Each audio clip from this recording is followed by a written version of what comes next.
بسم الله الرحمن الرحيم.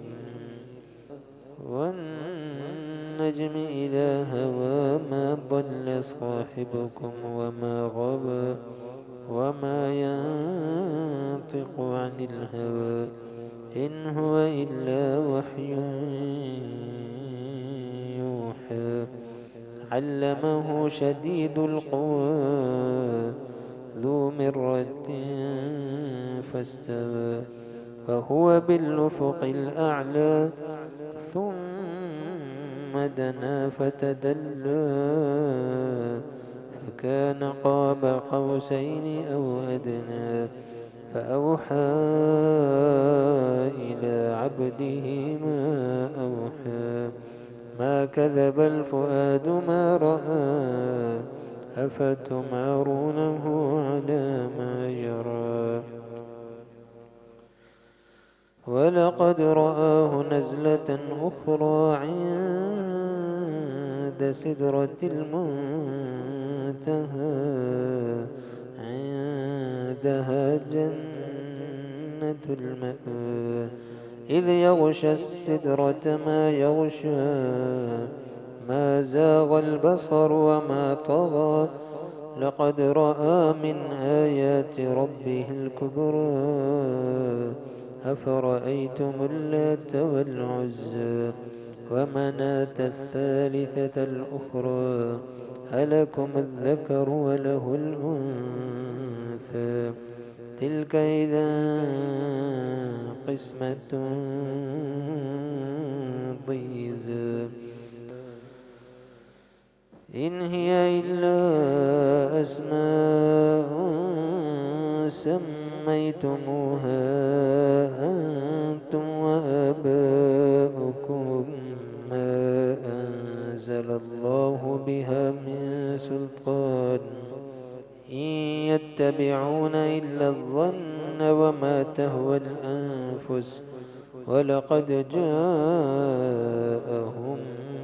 من ربهم الهدى أم للإنسان ما تمنى فلله الآخرة والأولى. فكم من ملك في السماوات لا تغني شفاعتهم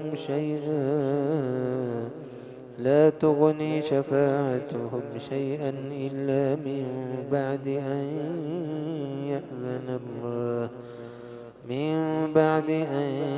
يأذن الله لمن يشاء ويرضى. إن الذين لا يؤمنون بالآخرة ليسمون الملائكة تسمية الأنثى وما لهم به من علم إن يتبعون إلا الظن وإن الظن لا يغني من الحق شيئا.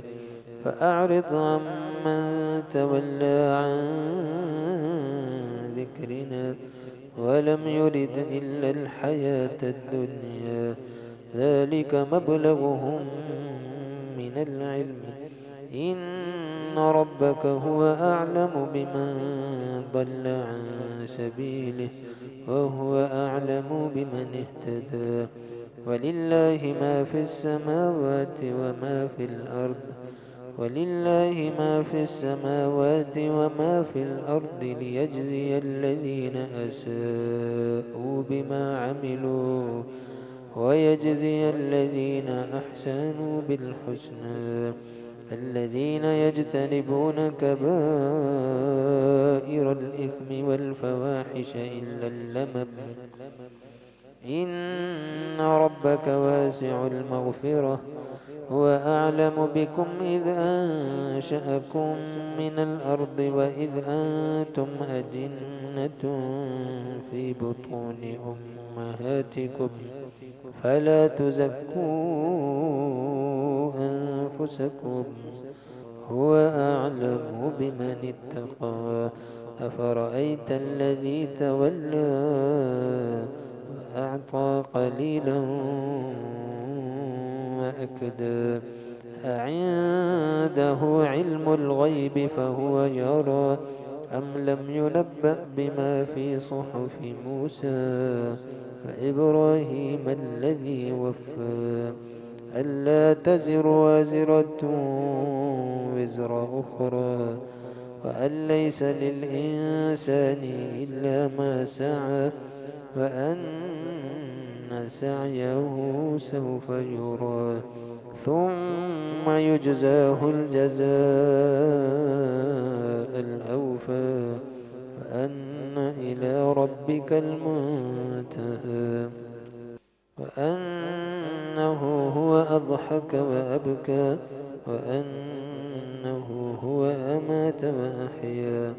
وأنه خلق الزوجين الذكر والأنثى من نطفة إذا تمنى وأن عليه النشأة الأخرى وأنه هو أغنى وأقنى وأنه هو رب الشعرى وأنه أهلك عادا الأولى وثمود فما أبقى وقوم نوح من قبل إنهم كانوا هم أظلم وطغى والمؤتفكة أهوى فغشاها ما غشا فبأي آلاء ربك تتمارى هذا نذير من النذر الأولى أزفت الآزفة ليس لها من دون الله كاشفة أفمن هذا الحديث تعجبون وتضحكون ولا تبكون وأنتم سامدون فاسجدوا لله واعبدوا